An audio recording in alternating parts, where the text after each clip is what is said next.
ایک تحقیق کی غرض سے ایک سفید چوہے کی پیٹھ کے ایک حصے سے بال اتار دیے گئے، جس سے اس کی گلابی جلد نظر آنے لگی۔ چوہے کو اچانک سردی محسوس ہونے لگی۔ جب اس نے مڑ کر اپنی پیٹھ پر وہ بدصورت سا گنجا حصہ دیکھا تو اسے خوف اور شرمندگی محسوس ہوئی۔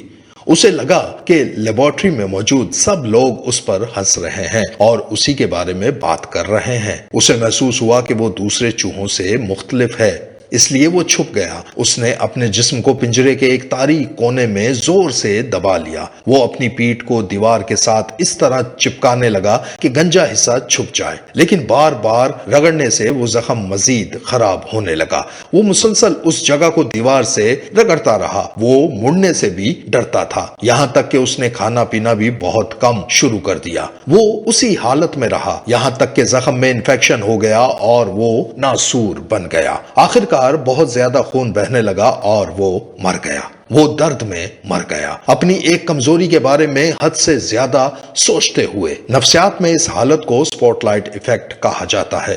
آپ عوام کے سامنے ٹھوکر کھاتے ہیں اور فوراً سوچتے ہیں کہ سب لوگ آپ پر ہنس رہے ہیں۔ آپ سٹیج پر بولتے ہوئے 3 سیکنڈ کے لیے رک جاتے ہیں اور آپ کو یقین ہو جاتا ہے کہ سب لوگ آپ کو جج کر رہے ہیں، لیکن حقیقت میں زیادہ تر لوگ تو اپنے موبائل فون دیکھ رہے ہوتے ہیں۔ بہت کم لوگ آپ پر توجہ دیتے ہیں۔ آپ پرانے کپڑے پہنتے ہیں اور سوچتے ہیں کہ سب لوگ آپ کو دیکھ رہے ہیں اور آپ کا جائزہ لے رہے ہیں، لیکن حقیقت یہ ہے کہ وہ لوگ اپنے بالوں، اپنی شکل و صورت اور اپنی زندگی کے مسائل کے بارے میں فکر مند ہوتے ہیں۔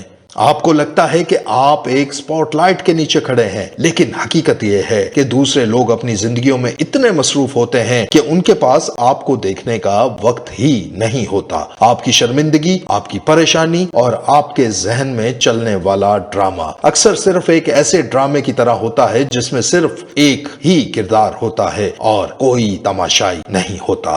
اسی نفسیاتی بیماری کا علاج بائبل مقدس میں مثال 29 باب کی 25 آیت میں لکھا ہے کہ انسان کا ڈر پھندا ہے، لیکن جو کوئی خداوند پر توکل کرتا ہے محفوظ رہے گا۔